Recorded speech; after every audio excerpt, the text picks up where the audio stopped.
Kumaha sadayana Dhamma.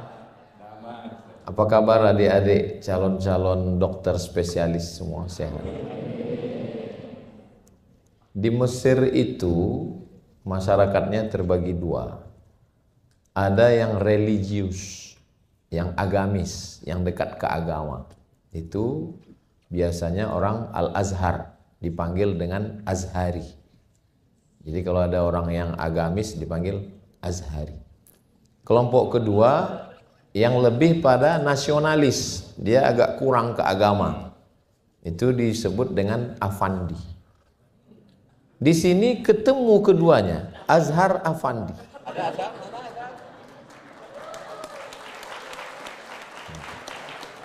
Jadi tadi waktu saya lihat nama dipajang, oh ternyata pertemuan religius dengan nasionalis itu di Pasundan. Adanya di sini ya. Yang sama kita hormati Bapak Rektor Universitas Pasundan, Bapak Profesor Dr. Azhar Afandi dan seterusnya. Jadi kalau kita titelnya nggak hafal di ujung gitu caranya. Dan seterusnya. Beserta Bapak-bapak Wakil Rektor. Begitu juga dengan Bapak Dekan beserta Wakil-Wakil Dekan. Dan tentu saja Bapak anggota Ikatan Asep Internasional. Pak Asep. Asep sedunia. Sama, saya juga ada begitu. IAAI, Ikatan Abdul Internasional. Bapak Ibu dosen dan tentu saja yang teristimewa adalah adik-adik saya, calon-calon orang-orang hebat di masa akan datang. Kalau kami ini masa lalu, sudah mentok, sudah habis. Kalau adik-adik ini adalah, ya gimana ya, susah mengungkapkannya dengan kata-kata, karena tidak semua rasa bisa diwakili oleh kata. Saya sekarang ini tidak seperti sedang memberi kuliah umum ini seperti sedang pembekalan calon dokter-dokter yang akan dikirim ke daerah tertinggal. Kok begitu Pak Ustadz? Ini Pak Dokter kalau ada yang mau disela atau ini kita kan dialog santai ya. Siap. Nah, jadi saya ngomong, soalnya saya ini kalau udah jumpa mikrofon ini susah berhentinya.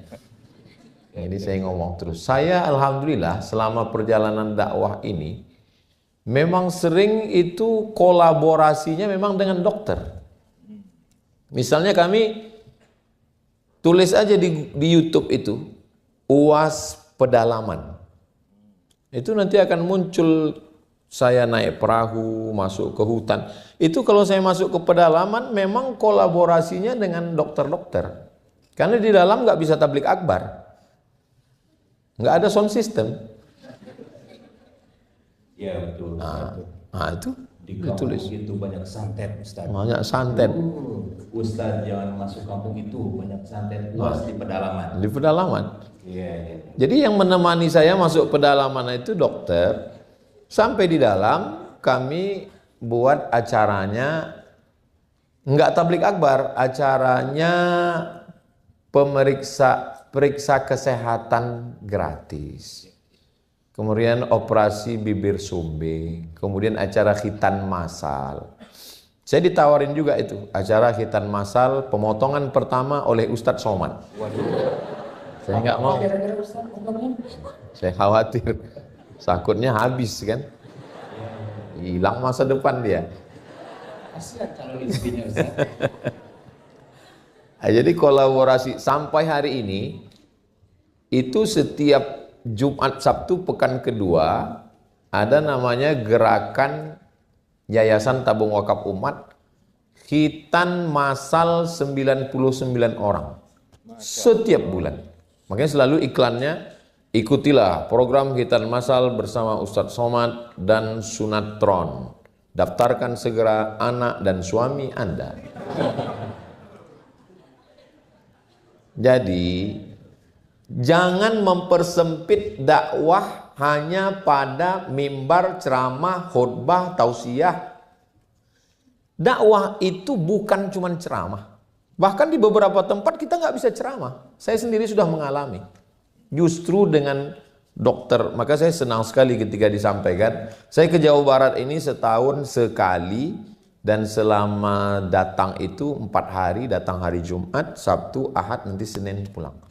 Dan saya diberitahu nanti jadwal kita di Universitas Pasundan, Fakultas Kedokteran. Senang sekali, kenapa? Berarti saya ketemu dengan partner-partner masa depan. Kalau umur saya...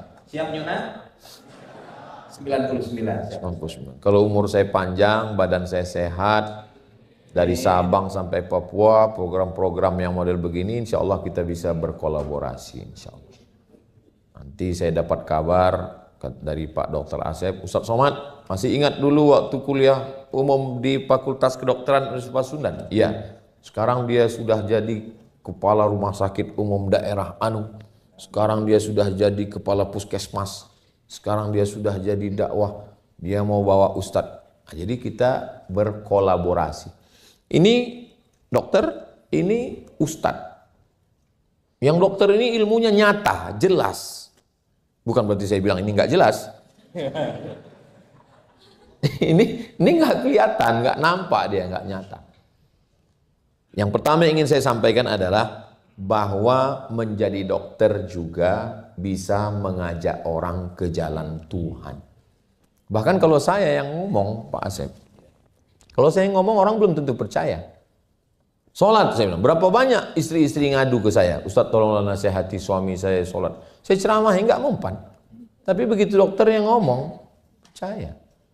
Dan dokter nggak perlu suara menggelegar, sound system tablik apa, nggak perlu. Dia ngomong lembut aja, Pak, kelihatannya Bapak udah nggak lama lagi.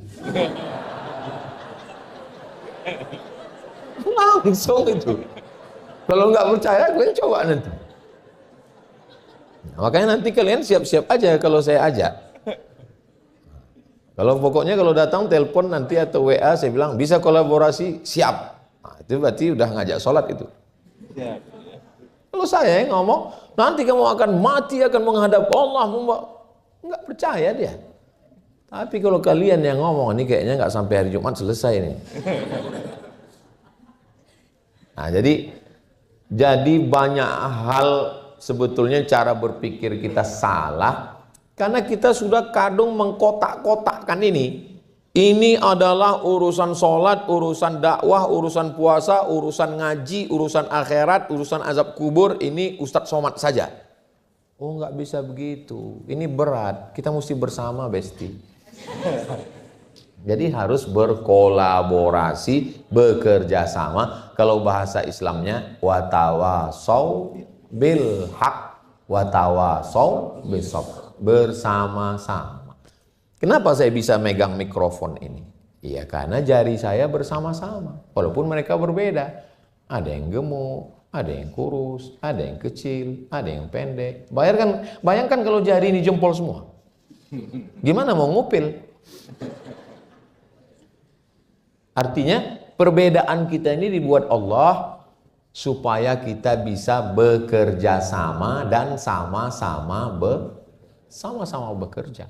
Ini poin yang pertama yang ingin saya sampaikan. Kenapa? Karena banyak orang menganggap ini bidang saya di kedokteran, saya akan jadi dokter, saya hanya ngurus ini penyakit. Sedangkan ini urusan agama, oh nggak bisa begitu. Makanya ketika ada seorang penghafal Quran dapat beasiswa dari satu universitas ngasih program hafal Quran, dia nanya ke saya, Ustadz, saya dapat beasiswa ini, Fakultas Kedokteran, tapi saya juga dapat beasiswa ke Madinah.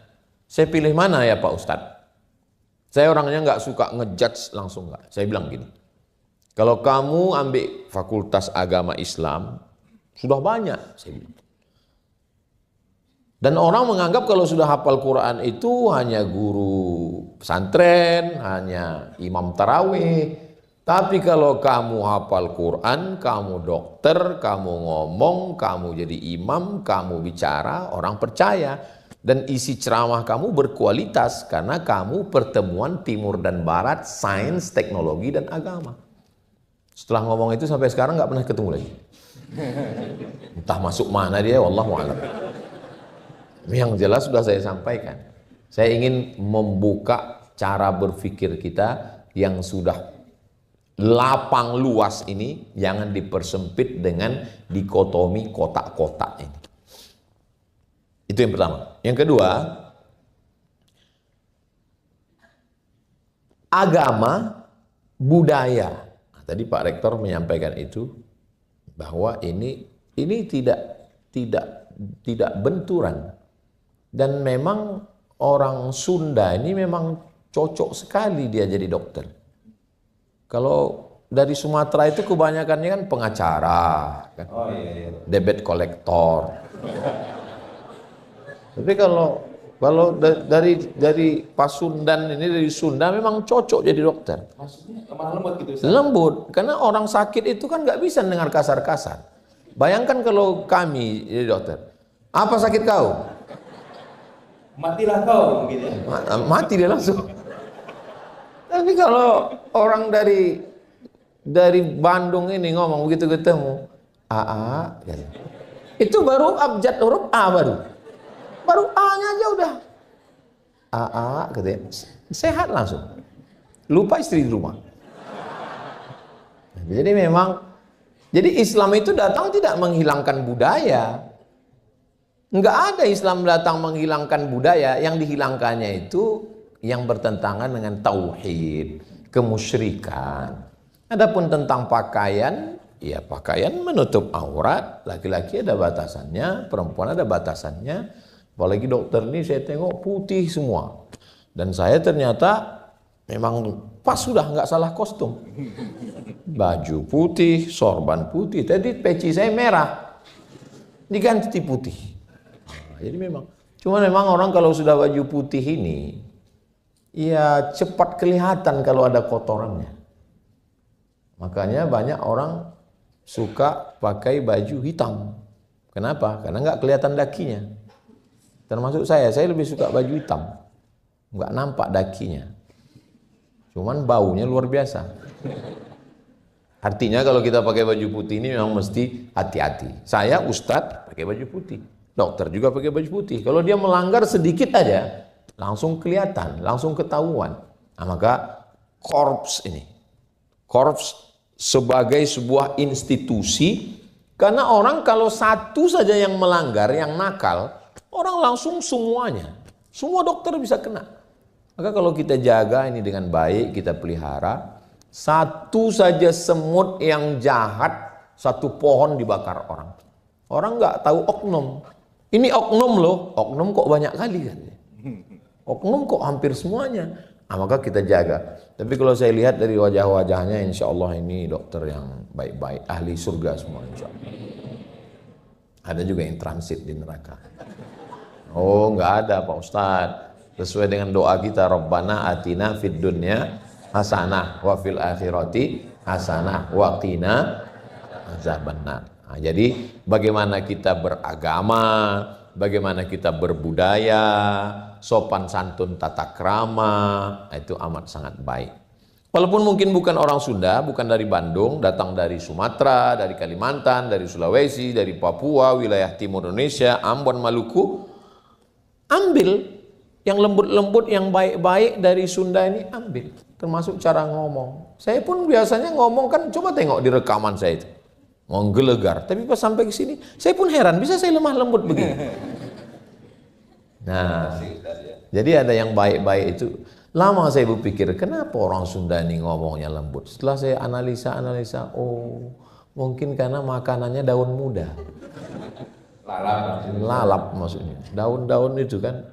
Nah, jadi lembut dia. Kalau kami kan cabai semua.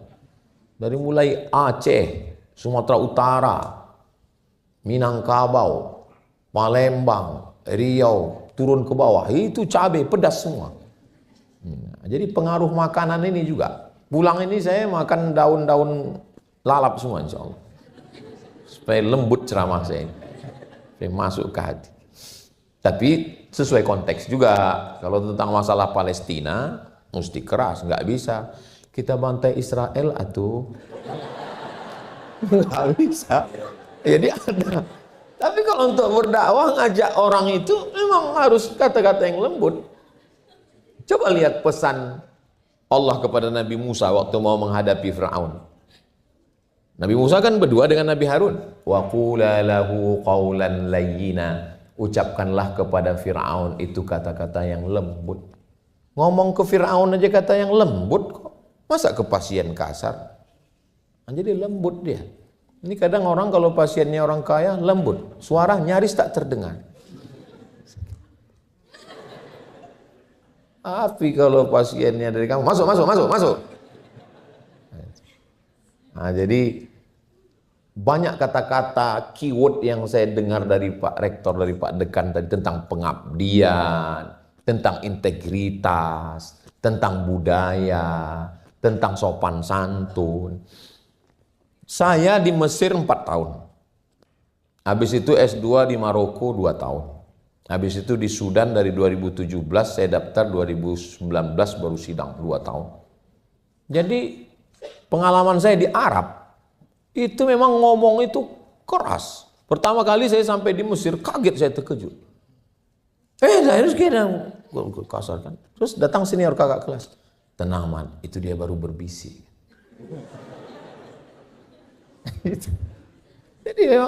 Jadi tentang ngomong lembut. Kenapa saya bilang ngomong lembut? Kenapa saya tekankan tentang ngomong lembut ini? Karena saya pernah sakit. Ketika kita sakit itu, mendengar suara orang keras kasar itu bertambah sakit kita. Tapi kalau datang orang dengan suara yang lembut, apalagi ibu-ibu dokter datang, pasien itu tenang. Gimana perasaan Bapak? Rasanya saya mau menafkahi aja. Bisa dihalalkan Ustaz ya. Nah, itu. Jadi tolong jaga kelembutan ini. Walaupun kalian orang Sumatera, orang Sulawesi, orang Makassar, orang Papua, beruntung kalian datang kemari, tidak hanya belajar ilmu kedokteran, tapi juga belajar ilmu kelembutan. Tapi jangan gara-gara ini kalian menjadi melambai. Tetap, cuman cara komunikasi yang baik. Jadi Ustaz, ketika kita unpas mengusung budaya kesundaan dan keislaman, itu ini cocok Ustaz ya. Bagaimana cara pendekatan sebagai dokter juga, dan itu menjadi mungkin nilai tambah Ustaz ya. Plus. Iya, bagaimana kesundaan itu somea, anak asor begitu ya, menjadi salah satu nilai tambah dari para mahasiswa kedokteran yang lulusan unpas ini. Nah, tinggal Ustaz, kita mempunyai nilai keunggulan keislaman. Nah, ini mungkin yang perlu pendalaman, yang mungkin perlu effort yang lebih, usaha-usaha kita, sehingga kita memerlukan berbagai kuliah tamu seperti pada kali ini juga mungkin itu Ustaz. Iya, jadi jangan sampai setelah kalian dari dokter ngaji, lalu bawaannya bawa ayat, bawa hadis, ketemu pasien, ya ayyuhallazina amanu. Bukan begitu. Justru dakwah itu masuk dengan kelembutan itu. Saya banyak teman dokter. Dan dulu saya punya jadwal Pak Dokter di IDI, Ikatan Dokter Indonesia. IDI itu bukan Ikatan Dukun Indonesia. Ikatan Dokter Indonesia. Saya pun ada jadwal di Pekanbaru. Kemudian setelah saya ceramah dengan suami-suaminya, istrinya juga rupanya punya ikatan juga. IID, Ikatan Istri Dokter. IID. Tapi bukan ikatan istri-istri dokter. Iya. Ikatan istri dokter. Istri dokter, bukan ikatan istri-istri dokter. Bukan. Jadi ikatan istri dokter juga. Ada dokter Zul di sana juga Ustaz. Iya. Ada juga di Riau. Iya, di Riau. Kami buat penggalangan untuk Palestina, banyaklah kami berkolaborasi. Nah, jadi poin yang kedua adalah jaga agama, adat, budaya, sopan santun, tata krama, integritas. Nah, ini kalau ini dibekali pada diri adik-adik sekalian. Tentang masalah kedokteran saya nggak bahas, karena kalau saya bahas man takallama fi ghairi fannihi atabil ajaib, kata orang Arab. Siapa yang bicara bukan pada bidangnya, ngomongnya ajaib-ajaib, aneh-aneh. Poin yang ketiga, saya punya teman dokter. Setiap pasien yang datang ke dia itu kebanyakannya sehat, bahkan belum dikasihnya obat udah sehat. Jadi saya heran, gimana Pak Dokter bisa pasien-pasien itu sehat? Kata dia, saya ajak ngobrol. Bapak dari mana, gimana keluarga, gimana istri, gimana suami, gimana kerjaan, gimana. Akhirnya dia lupa kalau dia sakit. Jadi sebetulnya Pak Dokter berapa persen orang itu sehat karena obat? Ini dokternya ngomong ya, 20% Pak Ustadz. Terus yang 80 itu apa? 80 itu sugesti, semangat, Jadi sebenarnya yang datang itu bukan sakit badan, sakit jiwa. Jiwa dia sakit. Di rumah dia tertekan, di jalan dia ditekan, di kantor ditekan atasan. Target mesti sampai, kalau enggak out. Kalau dia PNS, non job. Sampai di jalan, kena razia. Sampai di rumah ditekan istri. Akhirnya dia mau ngadu kemana? Pergi dia ke masjid. Datang ustadz, bid'ah. Neraka. Akhirnya dia pergi ke dokter. Datang dokter, suntik, mati. Kemana lagi aku mau mengadu, kata dia. Akhirnya dia ketemu dengan dokter yang sopan, yang baik, yang cerita, tempat konsultasi. Rupanya dokter ini alumni dari Fakultas Kedokteran Universitas Pasundan. Ya memang Ustadz, kalau kita lihat dari riset dari sejak dulu Ustadz, dari sejak Ibnu Sina, beliau salah satu isinya itu bagaimana 2/3 penyakit itu sembuh karena aspek pendekatan. Kemudian kalau kita lihat juga Ustadz, di dalam beberapa jurnal yang saya baca, 51% penyakit fisik itu diakibatkan oleh psikosomatis. Ya, jadi akibat seperti Ustaz tadi, dari kantor, dari jalan sampai tekanan. Ternyata tekanan terus. Ya. Jadi ini juga salah satu mungkin poin yang harus kita miliki, bahwa pendekatan interpersonal dari hati ke hati yang juga akan ke hati. Mungkin gitu saja. Iya, jadi nanti adik-adik nggak bisa kita menilai orang waktu di kampus tuh, masalah komunikasi ya, nggak bisa. Jadi saya dulu termasuk orang yang, saya waktu di Maroko, mahasiswanya cuma 30 orang, anak Indonesia. Jadi kami di kedutaan besar itu dikasih jadwal, Maulid Nabi, Isra Mi'raj, Nuzul Quran, Ramadan. Saya nggak pernah ceramah. Karena saya aktif di PPI, Persatuan Pelajar Indonesia, saya yang tukang nyusunnya. Siapa yang jadi imam, siapa yang jadi khotib. Jadi pas dibilang, kok nggak pernah ceramah? Aku kan yang nyusun. Saya sengaja nyusun supaya saya nggak ceramah. Makanya ketika ceramah saya viral, ditonton. Bagi yang belum subscribe, tolong subscribe. Like and share. Nama channelnya Ustadz Abdul Somad Official. Subscribe, like, share, and comment. Terus yang followernya 4 juta, hampir 5 juta itu. Terus sampai mana tadi? Terus kawan saya ini kirim WA, kata dia, Mat, kau dulu nggak pernah ceramah, kata dia. Jadi saya mau mengatakan bahwa komunikasi adik-adik ini nanti akan terlatih sendiri ketika di lapangan. Nah, makanya nanti awal-awal jadi dokter, orang mulai curhat itu. Dia mulai cerita, Pak dokter, sementara waktu sempit. Pak dokter, anak saya begini, suami saya begini, istri saya begini. Tenang aja, orang stres memang ngomongnya banyak. Nah, bukan berarti saya ini banyak ngomong karena stres. Makanya saya di mana-mana itu memang saya batasi, saya ngomong 60 menit. Dan enaknya ceramah di Fakultas Kedokteran, jamnya jelas. Kalau di tempat lain jelas ada, lengkap, detiknya pun ada. Kalau di tempat lain kadang nggak tahu kita udah ngomong berapa lama. Tiba-tiba datang aja surat, kuning, 5 menit lagi kan. Jelas, terukur dia. Nah, jadi nanti kalau datang pasien ngomong, sebenarnya mereka ini nggak minta solusi. Pasien-pasien ini yang ngomong-ngomong ini, mereka sebetulnya nggak minta solusi, mereka cuman ingin didengarkan. Makanya nanti kalian nggak usah banyak ngomong, cukup iya, oke, oh, itu aja, iya, oke, oh, sekali-sekali, iya saya paham. Jangan macam dokter dari Medan. Dokter dari Medan enggak? Apa kata dia? Apa kata kau? Apa kata dia? Apa kata kau? Hanya didengarkan. Sebenarnya mereka itu menggumpal di kepalanya, udah mengkristal, nggak tahu mau diceritakannya kemana. Pulang dia ke rumah, diceritakannya ke anaknya. Anaknya sibuk main Mobile Legend. Diceritakannya ke istrinya. Istrinya nonton drama Korea. Diceritakannya ke ustadz. Kata ustadz, aku jamaah aku banyak, bukan kau aja. Akhir ketemu dia dengan dokter yang lembut, yang baik. Akhirnya diceritakannya, dokter itu pun bilang, pasien banyak lagi, bukan kau aja. Kemana lagi dia mengadu? Akhirnya diadukannya ke Facebook. Di komen orang, mampuslah kau, kata dia. Jadi sebenarnya mereka ini ingin tempat berbagi cerita. Setelah dia cerita, ditumpahkannya apa yang ada di pikirannya, plong dia. Sampai dia pun lupa kalau dia sakit. Pas dikasih resep, aku sakit kata dia. Nah, dikasih obat, jadi sebenarnya obat itu hanya sebagai pelengkap saja. Ini banyaklah sudah saya lihat. Ada dokter, sahabat dekat. Dia dokter umum. Mantunya dokter spesialis. Suatu ketika dia sakit. Rupanya dokter ini bisa juga sakit. Dia dokter umum, sakit, digantikan sama mantunya.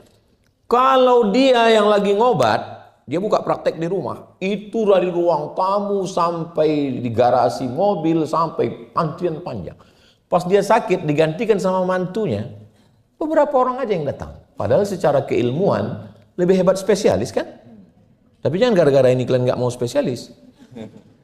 Saya mau mengatakan bahwa hubungan kalian, hubungan Pak dokter ini dengan pasien ini adalah hubungan kemanusiaan yang adil dan beradab, yang dilanjutkan dengan Persatuan Indonesia. Jadi hubungannya itu bukan hubungan antara manusia dengan robot. Bukan ketemu orang tanya apa, tulis ini, bagi, enggak.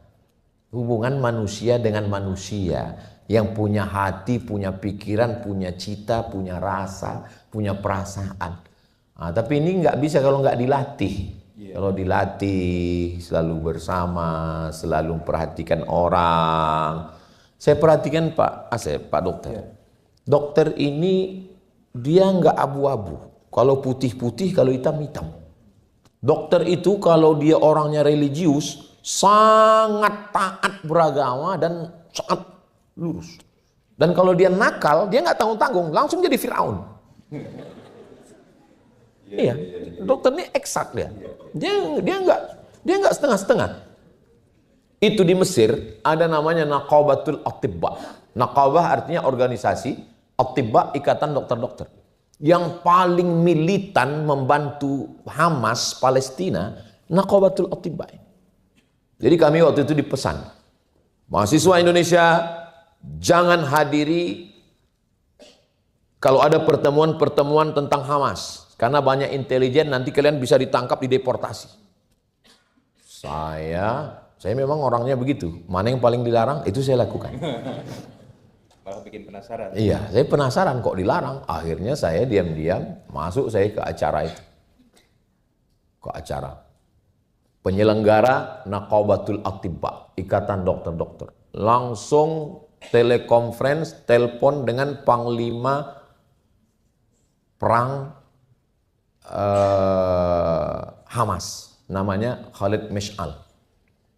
Langsunglah dokter-dokter, disitulah saya lihat dokter-dokter dengan keluarganya itu membantu langsung. Khalid Mash'al mengatakan, kami di sini sedang keadaan sulit, musim dingin, perlu selimut, perlu baju, mau buat sumur bor, mau itu. Langsung mereka support. Kemudian teroris yang paling ditakuti Osama bin Laden. Tangan kanan Osama bin Laden itu namanya Zawahiri. Zawahiri itu dokter. Zawahiri itu dokter. Jadi ternyata dokter ini kalau dia menekuni sesuatu, dia serius. Kalau dalam yang aliran-aliran Islam, yang tidak Islam juga begitu. Ketika bergejolak Kolombia, yang merokok pakai cerutu siapa? Fidel Castro. Fidel Castro ini disupport oleh seorang dokter, anak orang kaya, dokter, tapi masuk ke dalam hutan yang bajunya selalu dibuat siluet Che Guevara. Che Guevara itu dokter. Che Guevara itu dokter. Jadi saya perhatikan dokter ini, kalau dia berbuat untuk sesuatu, untuk kemanusiaan, dia nggak tanggung-tanggung. Langsung. Begitu juga tentang ada di Mesir waktu dia meninggal, semua orang Islam, orang Koptik, orang Kristen, semua menangis. Kenapa? Dia adalah dokter kemanusiaan yang membantu luar biasa. Nah, makanya jadi dokter, pengamatan saya, penglihatan saya, orangnya kalau hitam-hitam sekali, putih-putih sekali, nggak ada abu-abu. Yang abu-abu itu Abu Jahal dan Abu Lahab. Jadi memang mereka berpikirnya hitam putih. Kalau baik, dia baik sekali. Ini pengamatan saya. penglihatan saya selama ini. Lalu kemudian berapa poin tadi sudah? 3. Saya kalau ngomong tuh pakai poin-poin supaya apa? Supaya melatih mahasiswa untuk fokus. Karena dulu waktu saya belajar di Mesir selalu saya menulis buku-buku itu, saya buat poin-poin. Begitu juga kalau saya mendengar ceramah saya tuliskan poin-poin. Begitu juga kalau saya memberikan ceramah juga pakai poin-poin. Mana tahu poin ini nanti keluar dalam UAS, ujian akhir semester. Bahwa kemanusiaan itu amat sangat penting. Ketuhanan, ya. Tapi bukan berarti ketika kita sudah bertuhan, lalu kita menafikan kemanusiaan. Ada orang yang sangat serius bertuhan, lalu tidak peduli sama manusia. Bukan. Dalam Islam itu tidak benar. Dalam Islam itu kalau kita lihat, hampir semua aspek ibadahnya itu kemanusiaan. Sholat itu kemanusiaan. Ada imam, ada makmum. Imam nggak boleh terlalu cepat. Makmumnya juga nggak boleh mendahului imam. Nah, itu kemudian puasa juga begitu. Bagaimana merasakan perasaan orang lain. Kalau sudah puasa, mau raja, mau diplomat, mau orang kaya, mau pejabat, kalau sudah puasa, sama-sama lapar, sama-sama haus, sama-sama merasakan perasaan orang lain. Begitu juga sampai ibadah hajinya. Haji itu juga kemanusiaan. Bagaimana pakai pakaian yang sama di padang Arafah, merasakan perasaan yang sama. Nah, jadi menjadi dokter itu sebetulnya orang yang paling tersentuh kemanusiaan. Betul apa kata Pak Dr. Asep tadi. Bagaimana orang yang melihat hidup dan mati, yang paling tahu tentang kematian, mestinya dia orang yang paling dekat dengan Tuhan. Makanya kalau ada dokter yang nggak dekat dengan Tuhan, dia pasti dekat dengan setan. Karena dialah yang paling... Ada seorang dokter, sahabat kami. Dia sudah pakai baju jubah apa itu yang dipakai waktu mau operasi itu. Dia mau operasi. Sudah pakai itu, udah didorong kursi mau ke ruang operasi. Dia bilang nggak jadi. Saya nggak jadi, kata dia. Terus Pak dokter batal operasi, saya batal. Kenapa Bapak batalkan? Karena nggak ada yang jamin setelah disuntik saya sadar lagi, Pak Ustaz. Bapak kok tahu? Iya, saya kan dokter, katanya. Terus kenapa orang lain mau? Karena dia nggak tahu. Jadi rupanya bagus juga kita nggak tahu ini. Sedangkan dokter tahu semuanya. Tahu dia dari mulai, saya kalau jalan dengan dokter tuh tahu bahwa saya sedang sakit. Dari mata saya dia tahu sakit. Kalau kita kan paling tahunya ini pasti udah tanggal 29. Kita hanya melihat zahirnya. Tapi dokter ini bisa tahu. Ini Ustadz kayaknya kurang tidur ini. Ini kayaknya Ustadz tahu dia. Jadi kalau orang yang paling mengerti tentang hidup dan mati tidak dekat dengan Tuhan, siapa lagi yang bisa meyakinkan dia? Kalau saya yang ceramah, saya misalnya, marilah kita takut mati, kita akan sakit, kita akan depresi. Dokter yang dengar ceramah saya, alah, Ustaz kan cuma nembak-nembak aja. Kami yang tahu yang sebenarnya. Makanya semestinya yang paling dekat dengan Tuhan itu adalah dokter. Kenapa? Karena dia mengetahui rahasia-rahasia itu. Jadi beruntung sekali adik-adik sekalian menjadi orang yang dipilih oleh Allah Subhanahu wa taala. Begitu banyak jabatan, begitu banyak. Tapi biasanya orang-orang yang sudah besarnya itu akan jadi apa? Dari kecil itu sudah kelihatan. Mungkin ini dari kecil adik-adik ini selalu bawa jarum suntik. Ustaz, anak saya ini saya masukkan kemana? Ya terserah, saya bilang. Kemana-mana dia bawa martil Pak Ustaz. Masukkan ke fakultas hukum. Berarti dia mau jadi hakim konstitusi. Tapi nilainya rendah Pak Ustaz. Tukang. Jangan menyepelekan tukang. Nah kalau nggak ada tukang nggak selesai bangunan-bangunan kita. Intinya tidak ada yang sia-sia. Tidak ada. Mao Zedong ini presiden mana? Cina. Saya betulnya ingat, cuman mau ngetes dokternya aja. Karena biji-bijian di Cina merosot jatuh, akhirnya dia buat keputusan semua burung gereja bunuh. Karena burung gereja adalah hama. Diputuskanlah berdasarkan Kepres, keputusan Presiden Mao Zedong bahwa semua burung gereja dibunuh. Apa dampaknya? Dampaknya tahun berikutnya Cina diserang oleh belalang dan ulat. Kenapa muncul belalang dan ulat? Karena pemakan belalang dan ulat sudah dibunuh. Jadi jangan pernah kita menyepelekan. Jangan pernah menyepelekan. Ada manusia-manusia, dan kebetulan adik-adik dipilih bawah, tengah, atas. Yang namanya dokter-dokter itu kehidupannya bawah atau atas? Atas. Dokter-dokter ini high class. Saya sudah lihat. Makanya innallaha idza ahabba 'abdan, kalau Allah cinta kepada seorang hamba. Loh, tadi menitnya tadi sudah hampir, kok berubah lagi Pak Dokter? Jadi 16 menit. Oh, berkurang. Mundur. Tadi di awal tausiah waktu bertambah. Sekarang waktu berkurang. Hebatnya Fakultas Kedokteran. Dia sedang menasihati saya, Ustadz Somad, sesungguhnya orang yang ulang tahun itu umurnya bertambah, tapi waktunya sesungguhnya berkurang. Itu sebetulnya signal yang ingin mereka sampaikan. Sampai mana tadi ceritanya? Bahwa tidak ada yang sia-sia. Menjadi bawah pun pemakan ulat, pemakan capung, pemakan belalang pun ada manfaatnya. Tapi adik-adik, sudah kadung diletakkan Allah di kelas VVIP, very very important person.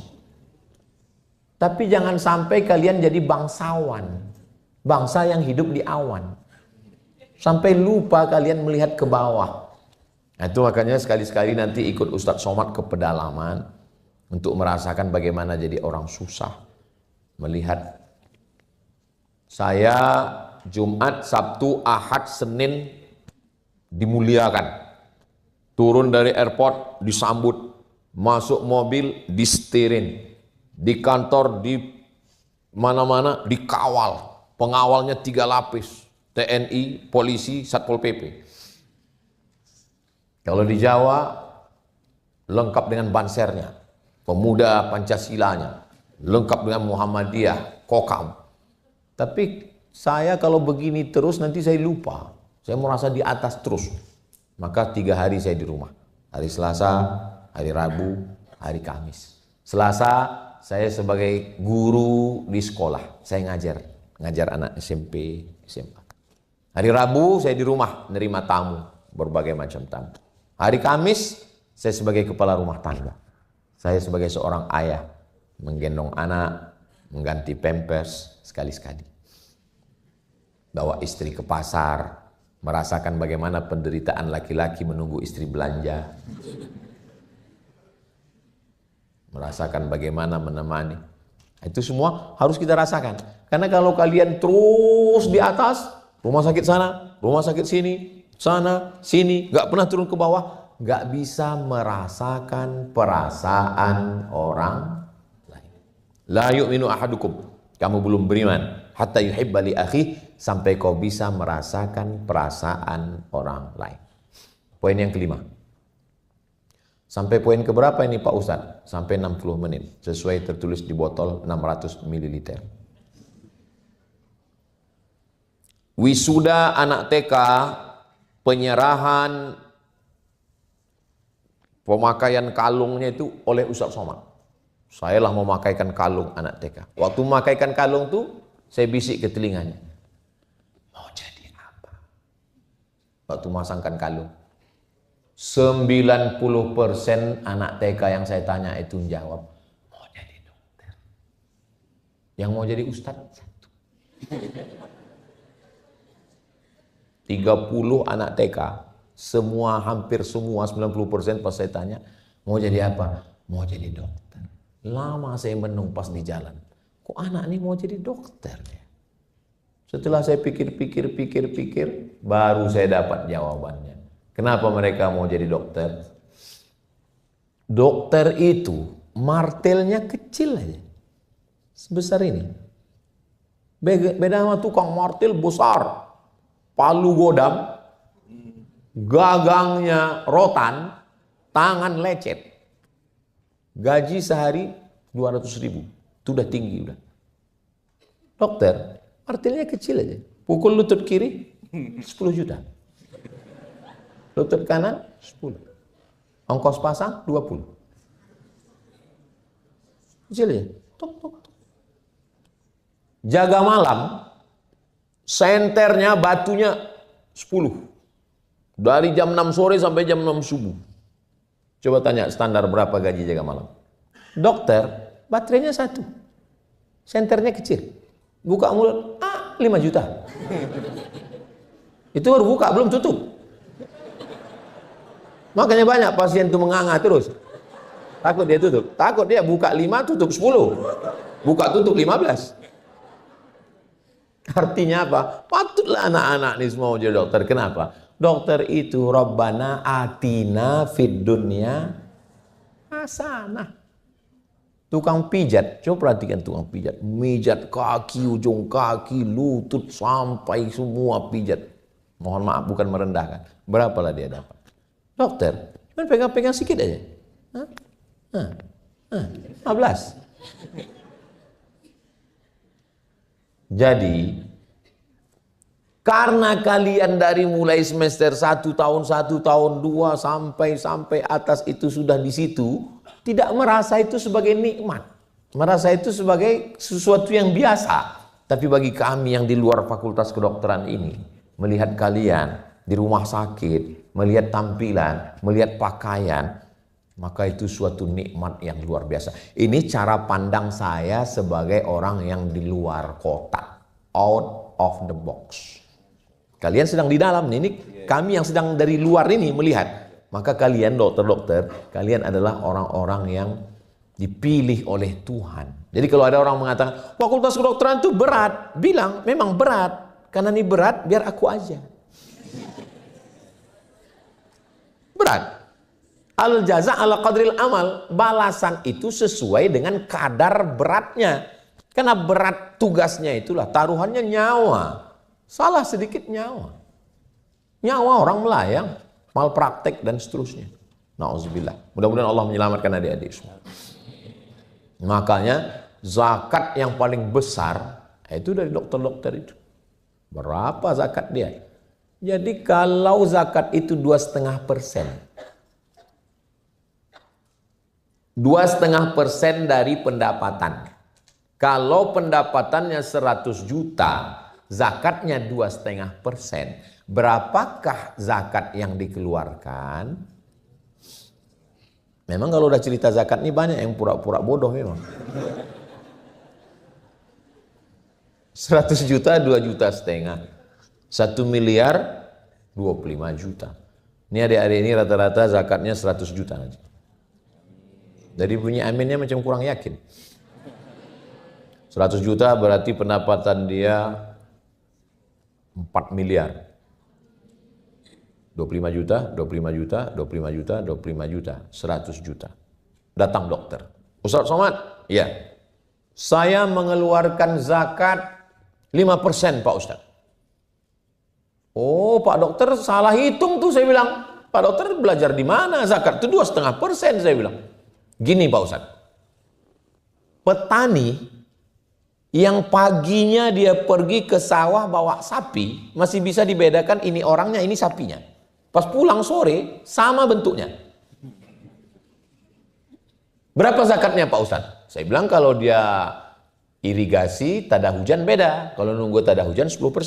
Tapi kalau irigasi 5%. Berapa zakatnya Pak Ustaz? 5%. Petani yang berkubang kena panas, berlumpur 5%. Masa saya yang dokter bersih cuma 2,5%? Malu saya Pak Ustaz.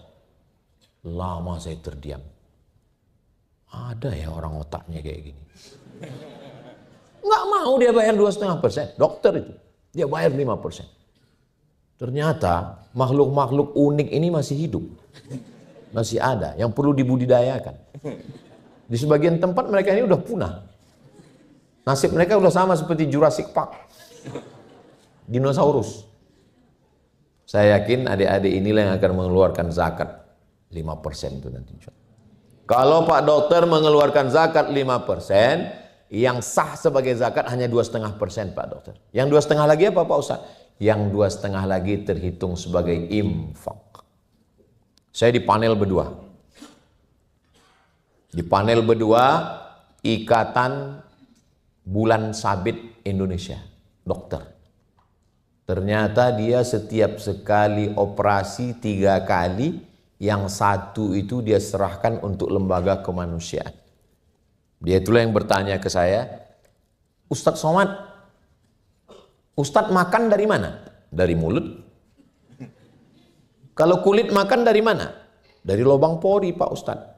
Kalau tulang makan dari mana? Saya bilang dari mulut juga. Tulang Sregar, Nasution. Batu bara. Tulang itu makannya bukan dari pori Pak Ustadz. Karena tulang nggak punya pori. Terus makannya dari mana Pak Dokter? Tulang makannya dari banyak bergerak. Karena banyak bergerak itulah tulang bisa makan. Langsung saya connect. Pantasan kita disuruh banyak bergerak. Allahu Akbar. Sami Allahu liman hamidah. Allahu Akbar. Tulang leher Pak Ustadz. Dari mana dia makan? Assalamualaikum warahmatullah. Subuh. Assalamualaikum warahmatullah. Qobliyah subuh. Salat subuh. Tahiyatul masjid. Salat duha. Qobliyah Jumat. Ba'diyah Jumat. Salat Jumat. Zuhur, asar, maghrib. Bertambah iman saya gara-gara dokter. Selama ini saya nggak tahu maknanya. Salam, salam, salam, salam. Ternyata bergerak leher. Jadi, apa maknanya? Orang kalau hanya sekedar tahu ayat, tahu hadis, dia datar aja. Banyak dokter tuh ngetes saya. Ustaz Somad gimana ayat tentang wudu? Idza qumtum ila sholati faghsilu wujuhakum, basuh wajah. Wa aydiyakum ilal marafiq, tangan sampai siku. Gimana ayatnya Pak Ustaz? Wa aydiyakum ilal marafiq, tangan sampai siku. Terus kalau dia hidupkan keran, dia basuh tangannya dari siku sampai ujung, ya sah saya bilang. Dari siku sampai ujung sah, dari ujung sampai siku sah, terjun dia ke laut pun sah saya bilang. Basah semua, sah itu saya bilang. Saya kan mau menunjukkan juga kehebatan saya, masa saya bilang. Saya jaga diri, saya kan profesor. Masa saya nanya? Nah, jadi kami Pak Ustadz, dokter-dokter, kata dia, yang ngomong ini dokter. Kami kalau mau ngoperasi cuci tangan seperti ayat wudhu tadi Pak Ustadz. Kami cuci tangannya ke sini. Terus saya tanya, kenapa nggak ke sini? Untungnya dia dokter yang baik. Coba kalau dia dokter yang baik, mau tahu aja tuh mau tahu banget. Kenapa Pak dokter nyucinya ke sini? Karena kalau saya nyucinya begini Pak Ustadz, bakteri-bakterinya nyangkut di ujung jari, dan ujung jari itu nanti akan menyebarkan kuman bakteri penyakit. Tapi begitu turun ke sini, siku kami yang turun, ujungnya bersih Pak Ustadz.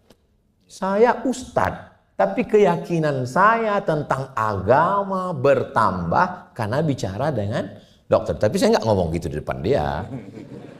Saya tetap jaga. Saya jaga image kita. Enggak saya bilang, oh saya ngomong dengan Bapak bertambah iman. Kecil lah saya kan. Hebat kali dia. Bertambah iman saya, Ustadz bisa bertambah keyakinan saya tentang Al-Quran. Satu ketika saya di panel lagi dengan dokter. Assalamualaikum. Waalaikumsalam. Ini Ustadz Somad? Betul. Bisa Ustadz datang ke kampus kami, kita akan bicara tentang masalah otak. Saya bilang kalian salah sambung. Saya taunya otak-otak, saya bilang. Nanti Ustadz akan dipanel dengan dokter spesialis otak. Oke. Saya pun duduk dengan dokter. Sehat Pak dokter otak? Sehat. Ustadz Somad, kata dia. Iya. Itu kan ada ayat dalam Al-Quran. Adik-adik hafal semua ayatnya. Nasiyatin, kazibatin, khati'ah. Nasiyatin, ubun-ubun, otak bagian depan. Kazibatin, pembohong. Khati'atin, salah. Bohong dan salah itu di otak Pak Ustadz. Oh iya saya bilang. Padahal saya tahunya baru itu. Bohong itu Pak Ustadz, orang pembohong itu letaknya di sini Pak Ustadz. Ada seorang pekerja tambang bekerja di bawah perut bumi, lalu karena suatu eksiden, kejadian musibah, kepalanya terbentur besi. Menurut prediksi dia mati, tapi ternyata diselamatkan, sehat. Setelah sehat, perilakunya berubah. Kenapa? Karena terjadi kesalahan pada otak bagian depan. Nasiyatin, kazibatin, khati'atin. Nasiyatin, ubun-ubun bagian depan atas, kazibatin, pembohong, penipu, pendusta, PHP, pemberi harapan palsu, katanya mau dinikahi tapi ternyata enggak. Khati'atin, salah, dosa, jahat, nakal, semuanya berawal dari otak. Yang menjelaskan itu siapa? Dokter. Ketemu dengan ayat. Itu kan cocokologi aja.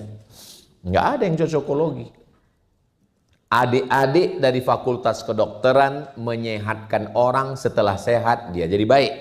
Adik-adik mendengarkan curhatan orang, setelah curhatannya didengar dia jadi baik. Adik-adik buat pengobatan amal sosial, orang menjadi baik. Adik-adik omongannya lebih didengarkan karena dianggap lebih berilmu, karena kalian kelas atas. Kalian lebih bisa membayar zakat, berinfak, bersodakoh lebih daripada orang lain karena duit kalian lebih. Amin. Jadi sebenarnya kalian ini makhluk apa? Kalian adalah makhluk yang dipilih Allah untuk dipakai menuju jalan kebaikan-kebaikan. Yakinkan itu dalam diri, karena orang yang paling bahaya adalah orang yang tidak mengerti siapa dirinya. Dia sendiri nggak menghormati dirinya. Halakan ru'un, kata pepatah Arab. Halakan ru'um lam ya'rif qadrahu. Orang yang paling celaka adalah orang yang tidak mengerti siapa dirinya. Kalian orang paling hebat, kalian orang berprestasi, kalian orang bermanfaat, kalian bisa menyelamatkan orang lain, kalian punya duit, kalian punya prestasi, kalian ber-IQ tinggi, kalian tinggal lagi. Tentu saja setiap manusia ada kekurangan-kekurangan. Ustadz Somad nggak ada kekurangan, Ustadz lebih hitam. Hitam-hitam setampuk manggis, walaupun hitam kupandang manis. Kata istri saya. Waktu tinggal 14 detik lagi. Bagaimana seandainya kita tahu kapan kita mati? Nggak ada enaknya hidup ini. Kenapa hidup ini menjadi enak? Ya karena kita nggak tahu kapan kita mati. Maka dibiarkan Allah kita begini, akhirnya kita bisa bertemu, bersilaturahim. Antara saya dengan kalian, entah siapa yang duluan mati. Kalau dilihat dari usia, dilihat dari umur, kelihatannya saya duluan. Tapi bisa jadi juga, ya saya lebih dulu. Maksudnya lebih dulu mengiring jenazah kalian. Tapi saya plong hari ini. Kenapa? Karena saya sudah bicara ke dokter-dokter yang pasiennya ribuan orang. Kalau saya tablik akbar di tengah lapang 100.000 orang. Tapi hari ini saya bicara ratusan orang. Tapi mereka punya pasien ratusan ribu orang. Dan orang itu menjadi baik. Dan menjadi baiknya karena lisan dan perbuatan kalian, saya juga dapat pahalanya insya Allah. Dari bunyi aminnya sepertinya kurang setuju. Begitu Pak Loter? Baik, Ustaz. Alhamdulillah ada 5 poin yang saya ingat dari kesimpulan yang Bapak tadi. Nah, kalau kita cermati Ustaz ya, jadi salah satu permasalahan di poin yang ketiga yang saya sampaikan adalah bagaimana komunikasi, bagaimana empati, bagaimana rasa, bagaimana sebagai seorang dokter itu mengobati itu bukan hanya dari pikiran tapi juga dari hati. Bagaimana ketika kita mengobati proses terapi itu bukan hanya kita ingat pada obat alat, tapi ingat juga pada yang menguasai sehat, pada yang menguasai hidup dan menguasai mati. Nah, sepertinya itu adalah salah satu poin yang mungkin kita menjadi pendalaman, ya pendalaman. Nah, baik, barangkali ada Ustaz, barangkali ada yang silakan. Pak Rektor, pilih air di Taraskan, pilih pada air diskusi ya, banget. Silakan, barangkali ada ini kesempatan yang bagus, karena belum tentu. Silakan dipilih benar, boleh. Mana? Panelnya benar di mana? Iya. Silakan, mana ya?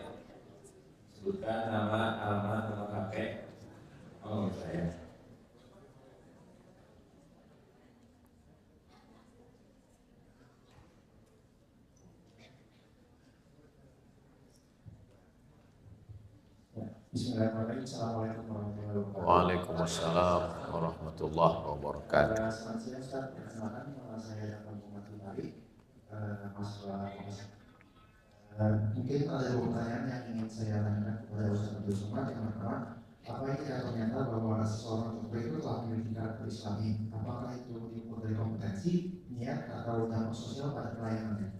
Lalu untuk pertanyaan kedua, Ustaz, apakah boleh merasakan bersyukur dan mensyukuri kesehatan yang sedang kita rasakan ketika dokter melihat sebuah penyakit pada pasien atau orang yang sedang sakit? Atau apakah rasa syukur itu terhadap sebuah kesehatan itu harus ada tanpa harus membandingkan terhadap orang lain? Mungkin segitu Ustaz. Ya, terima kasih Bapak Muhammad Gifari ya. Ada dua pertanyaan Ustaz. Silakan mau langsung Ustaz. Yang pertama indikator, yang kedua tentang syukur ketika kita lihat rasa. Berislam itu diukur standarnya 3. Pertama, sesuai dengan hadis Jibril kepada Nabi Muhammad, iman, Islam, ihsan. Pertama iman, akidah. Antuk minabillah wa malaikatihi wa kutubihi wa rusulihi wal yaumil akhir wa bil qadari khairihi wa syarrihi. Akidah dulu. Yang kedua adalah Islam. Syahadat, sholat, zakat, puasa, haji bagi yang mampu. Insya Allah dokter-dokter mampu. Amin. Yang ketiga adalah ihsan, akhlak, budi, tata krama, sopan santun, etika, akhlakul karimah. 3 ini. Jadi nggak bisa ada dokter yang baik, mendengarkan curhat, mengasih obat, buat pelayanan, tapi nggak sholat. Nggak bisa. Jadi 3 ini mesti seimbang. Akidahnya benar, ibadahnya benar, dan berakhlak. Nggak bisa juga akidahnya mantap, sholatnya bagus, datang pasien dibentak-bentaknya. Makanya kalau nggak sholat ini musibah, ini bala ini. Nggak bisa juga, mesti ada akhlak. Jadi adik-adik ngaji dimanapun 3 ini. Kalau mau pakai referensi ngajinya, akidah, pakai buku Sifat 50 Akidah Ahli Sunnah wal Jamaah Kiai Haji Idrus Ramli. Tulis di Google, ada itu. Kalau fikih, pakai fikih Islam Sulaiman Rashid dari Lampung, meninggal 1935, dapat S1 dari Al-Azhar Mesir. Kalau akhlak, banyak akhlak. Akhlak Buya Hamka bisa, tasawuf modern, atau Bidayatul Hidayah Imam Al-Ghazali, terjemahannya juga sudah ada. 3 ini berislam standar kebaikan. Akidah, ibadah, dan akhlak. Dokter yang baik 3. Ustadz yang baik juga 3. Akidah, ibadah, dan akhlak. Kemudian tentang syukur. Syukur itu artinya menampakkan. Lawan dari syukur menutupi, kufur. Kufur artinya menutupi. Saya menampakkan bahwa saya sehat, maka saya katakan alhamdulillah. Aku sehat ya Allah, alhamdulillah. Saya menampakkan bahwa badan saya sehat, maka saya nampakkan saya sehat. Allahu Akbar. Saya menampakkan, memperlihatkan bahwa saya dapat rezeki, saya bayar zakat. Itu arti syukur. Bukan pasien datang, alhamdulillah ada orang sakit. Jadi kalau adik mengatakan alhamdulillah, dia sedang bersyukur aku bisa menolong orang. Bahwa dia membayar, itu yang dibayar itu adalah jasanya. Karena kalian sekolah, karena kalian belajar tentang itu dari zaman Avicenna, Averroes, dari zaman sebelum, di zaman Nabi dulu kalau ada orang sakit disuruh berobat kepada Haris bin Kaldah. Haris bin Kaldah itu adalah dokter. Dia belajarnya di Jandisabur, Fakultas Kedokteran di Persia. Karena waktu itu peradaban yang paling maju di dunia ini 2, Romawi dan Persia. Di Persia itu kedokterannya maju. Jadi jangan bayangkan di zaman Nabi ada orang sakit langsung diruqyah semuanya. 3 cara pengobatan. Yang pertama ke dokter, yang kedua bacaan doa, hadis-hadis ruqyah, yang ketiga adalah makanan herbal. Maka disuruhlah dia makan alaikum bisyifa'aini, hendaklah kamu berobat dengan 2 al-asal, madu. Tapi hadis tentang makanan tidak semua juga bisa dipakai. Karena ada juga hadis yang tak betul, al-bazinjan syifa'un min kulli da', terong obat dari segala macam penyakit. Itu hadis palsu. Yang membuat siapa? Ya tukang jual terong, biar terongnya laku. Nah, jadi maka diteliti hadis. Nah, jadi ya adik-adik bersyukur kepada Allah karena saya punya ilmu, saya bisa mengobati orang, saya bisa menasihati orang, saya bisa memberikan pelayanan. Demikian. Terima kasih, adik Pak. Satu lagi pertanyaan, satu lagi Ustaz ya. Boleh? Satu saja ya. Pak, silakan pilih dari tim Ahmad barangkali. Silakan adik. Ya. Ada? Wah, rupanya Iwan tidak basic. Siap-siap untuk menghalalkan. Silakan adik.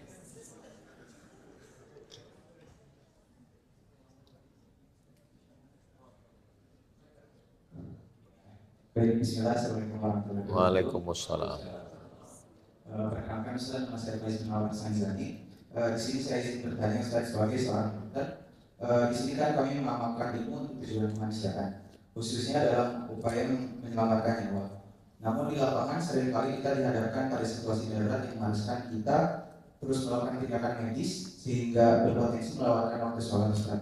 Nah, bagaimana pandangan syariat Islam terhadap kondisi tersebut? Apakah situasi seperti ini dapat dikategorikan sebagai uzur syar'i bagi seorang dokter untuk melewatkan waktu sholat? Ya, baik. Terima kasih. Itu sering kejadian. Tadi sebelum kesini saya buka scroll gambar 2 orang dokter yang terkapar di lantai operasi, baru saja mengoperasi orang selama 11 jam. Ada gambar. Kalian sedang serius ngoperasi ini. Operasi. Allahu Akbar, Allahu Akbar. Kalian tinggalkan. Kalian wudu. Pas ditanya, kemana dok? As-salatu ala waqtiha. Sholat pada tempatnya. Tapi ini pasien dok, Allah lebih utama. Mati dia. La tulqu bi aidikum ila tahlukah. Jangan kau jurumuskan orang dengan tanganmu ke dalam kebinasaan. Jadi makanya hadisnya riwayat Abdullah bin Abbas menjamak tapi bukan qasar. Karena kalau qasar mesti ada syarat musafir. Musafir 82 km versi fikih Islam Sulaiman Rashid, 88,8 km bulatkan 89 kalau fikih Islam wa adillatuh. Nanti kalau ada ustadz yang ngomong 82 betul, 89 juga betul, 80 kurang. Kalau sedang operasi, masuk kalian jam 11, selesainya jam 5, tidak bisa, maka jamak takhir. Nanti pas jam 5 keluar, kalian bisa zuhur dulu 4 rakaat, habis itu asar 4 rakaat. Atau asar dulu 4 rakaat, setelah itu zuhur 4 rakaat. Karena jamak takhir tidak disyaratkan zuhur dulu atau asar dulu. Ternyata operasinya jam 11, keluarnya jam 6.15, masuk maghrib, zuhur lewat, asar lewat. Apa namanya setelah maghrib itu? Namanya qadha. Tapi itu jarang-jarang terjadi. Kalau andai terjadi juga seperti itu, tak terelakkan sama sekali. Kalian nggak bisa ganti-gantian di situ. Mesti fokus selama sekian jam. Kalau sedikit saja, malaikat maut sudah mengintai. Berhenti kau, aku masuk, kata dia. Maka kalian qadha. Qadha itu sudah alternatif terakhir daripada tidak sama sekali. Selesai kalian sholat maghrib, kalian sholat zuhur qadha. Habis 4 rakaat. Habis itu asar juga qadha. Tapi ini Nah, demikian tentang masalah sholat. Tidak ada halangan jadi dokter tentang masalah sholat. Masalah puasa. Ngoperasi terhalang puasa Pak Dokter? Enggak terhalang, kata Pak. Beliau dokter bedah. Beliau bilang nggak bisa kalian ngeles. Ada juga orang bilang, oh nggak bisa kalau kami puasa ngoperasi Pak Ustadz. Soalnya pas mau itu nampak ayam, nampak rendang. Berarti bohong. Pak dokter bilang nggak terhalang kok. Aman. Kalau sholat memang pernah Ustaz. Sholat. Jadi asar itu kelewat. Iya. Pas selesai itu isya. Pernah karena kecelakaan, kemudian dioperasi, kemudian livernya itu robek, kemudian sampai ke livernya itu kita buang, dan pendarahan banyak, jadi kalau ditinggalkan mungkin pendarahan susah berhenti. Isya baru selesai. Dari asar sampai isya, 12. Asar, maghrib, asar, qadha, maghribnya jamak takhir. Maghrib 3, isya 3. Syahadat, sholat, zakat. Zakat nggak terhalang. Kenapa kamu nggak bayar zakat? Saya operasi. Nggak ada. Puasa Pak dokter bedah bilang enggak. Haji, apalagi haji. Ambil cuti berangkat haji. Haji cuma 5 hari. Tanggal 8, 9, 10, 11, 12. Selesai. Kamu kenapa nggak haji? Duit banyak dokter. Saya operasi. Nggak ada alasan. Insya Allah haji semua. Demikian Pak. Alhamdulillah.